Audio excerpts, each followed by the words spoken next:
بسم الله الرحمن الرحيم. باب ما يقال في الصلاة بعد تكبيرات الافتتاح.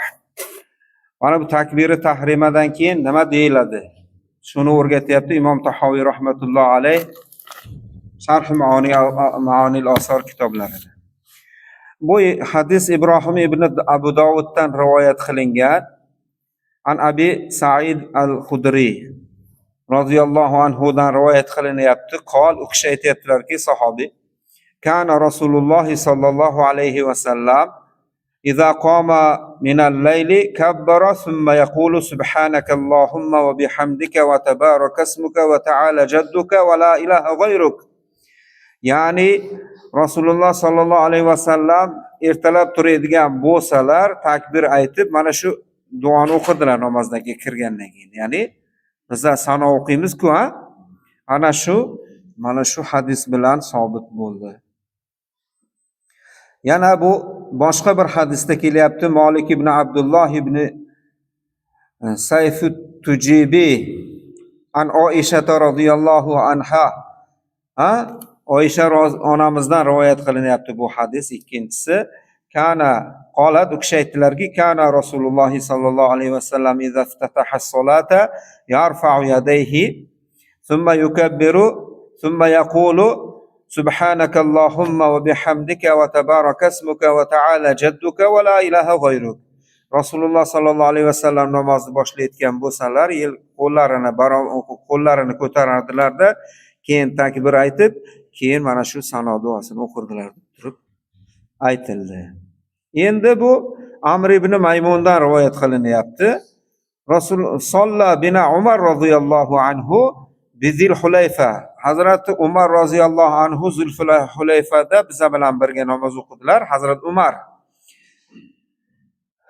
faqala Allohu akbar subhanaka Allohumma va bihamdika va tabaraka ismuka va ta'ala jadduk. Hazrat Umar shu namozni boshladilar va mana shu sano duosini o'qidilar. Yana ko'p hadislar kelgan. Aynan shu hadislardan biri, yana biri Ibrohim ibn Marzuq an Hazrat Umar roziyallohu anhu dan rivoyat qilyapti. Aynan shu hadisga o'xshash hadis. Va zada yusmi'u man yalihi. Bu ziyoda qilib aytdiki, yonidagilarga ham eshittirib aytdi shuni. Ya'ni qolganlar ham o'rgansin. Ya'ni namoz boshlandi. Bu bir darsda bu. Jamoat namozi bu bir dars. Boshqalar bilan birga namoz o'qidilarda eshittirib yonidagilarga, juda endi uzoqdagilarga emas, yonidagilar eshitsa bo'ldi-da, qolganlar bir-biriga aytaveradi. Nima? Subhanakallohumma va bihamdika va tabaraka ismuka va la ilaha g'ayruk deb turib, nima? Namozni davom ettiradi. Xo'p, Umar ibn Hafs ibn G'iyos haddasani Ibrohim an Alqama. Ibrohim Hammad ibn Abu Sulaymondan avval Kufada fatvo aytgan odam. Bilasizlar, Hammad ibn Abu Sulaymondan keyin kim fatvo aytgan Kufada? Imom Azam rahmatullohi alayhi. Imom Azamdan avval rahmatullohi alayhidan avval Ibrohim. Undan avval kim? Alqama, Aswad. Bular juda katta tobiinlar. Annahuma sami'a Umar radhiyallohu anhu kabbar. Ana shu Aswad va Alqama haqida kelib ketdi. Eng katta tobiinlar, eng katta ustozlarimiz, ya'ni sahobalar bilan undan keyingi tobiin va tabi'at tobiinlar o'rtasida ko'prik bo'lgan ikkita shaxs bor. Eng kattalari, ko'pchilik eng kattalari Aswad, Alqama. Bu ikkalasi Hazrat Umardan eshitdilar. Hazrat Umar takbir aytdi. Farofa'a savtahu, ovozini baland qilib, va qala مثل ذلك ليتعلموها.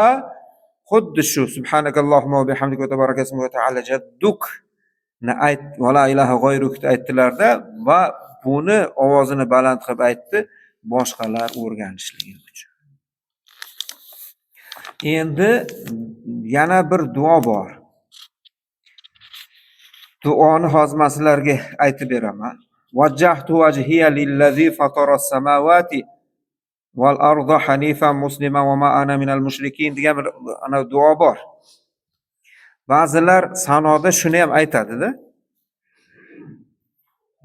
Yana davomi bor buni. Chunki bu ham bor, bu rivoyat ham bor, lekin biza kimlar haqida gapirdik? Hazrat Payg'ambar sollallohu alayhi vasallam, Oysha onamiz, keyin Hazrati Umar roziyallohu, Hazrati Umar ta'lim uchun qolganlarga eshittirib aytganlarini eshitdik. Bizlarga ta'lim jihatidan shu yetadimi?